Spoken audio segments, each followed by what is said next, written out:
We heard so much about the Chevy Volt for so long that it reminded me of the play Waiting for Godot. For years, everyone kept talking about it, but nothing ever seemed to happen. Each Volt comes equipped with a 110 volt charging station right here.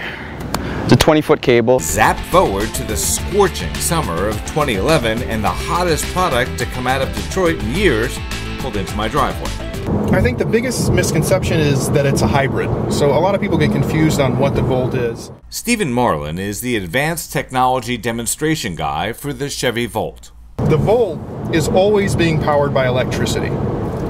Unlike a hybrid, that sometimes it is the engine that is actually powering the wheels and moving the car.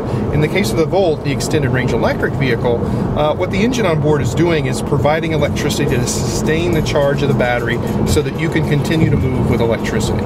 We drove the Chevy Volt in from the suburbs of New Jersey to LaGuardia Airport, left it for 3 days, and we're still on electric power. That's not bad.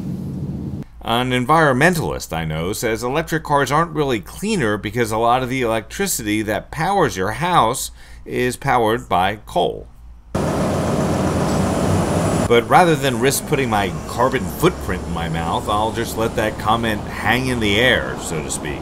One thing I can tell you is that the Volt is cheaper to operate than a gasoline-only car.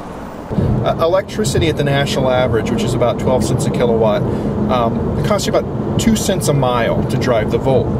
Whereas gasoline at about $4 a gallon costs you closer to 13 or 14 cents a mile. When you plug in the Volt, the horn beeps, which wouldn't be a problem unless, say, you have 2 big dogs that bark at the slightest noise after dark, or maybe a baby that your spouse has just gotten to go to sleep. In the blind community, there's concern that electric cars like the Volt and the Nissan Leaf are so quiet that visually impaired people won't hear them coming. Now, the reality is that most of the noise pedestrians really hear from approaching cars is from the tires or wind being pushed out of the way, but just in case. When you flash the lights of the Volt under 30 miles an hour, it toots the horn, sort of a, hey, heads up, not a honk. We thought it was a weird short in the system, but it turns out it was intentional.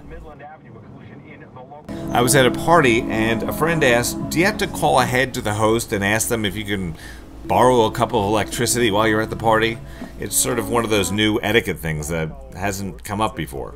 At that same party, where most of the guests arrived in vehicles that are well into the luxury range, everyone wanted a ride in the Volt.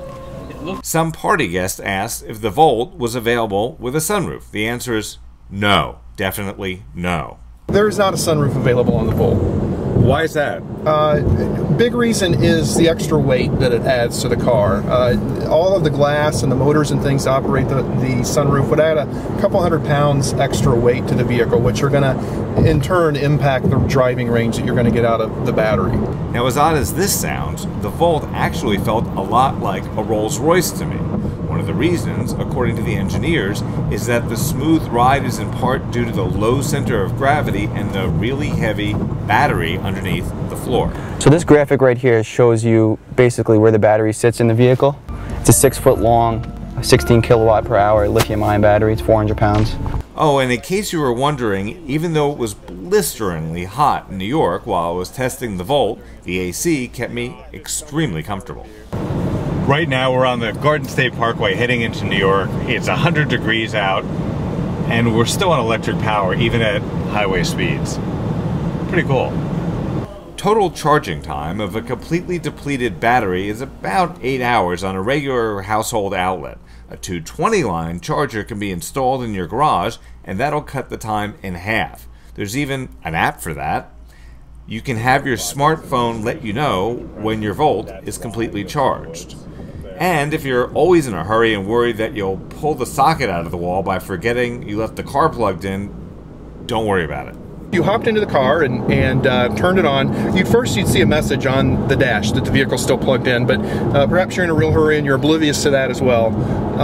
If you tried to pull the car into gear, it would not allow you to do that, so you couldn't take off with it being plugged in. The electric Volt may not be as fast as a bolt of lightning, but it's not a golf cart either. It'll get you from 0 to 60 in about 9 seconds. The Volt starts at about 40 grand. Our test vehicle had the optional backup camera, heated leather trim seats, and parking assist. The total price as tested was $44,680, but there's also a $7,500 tax credit. That federal incentive reduces the effective starting cost of the 2012 Chevy Volt to around $33,000. For Real World Test Drive, I'm Grant Winter reporting.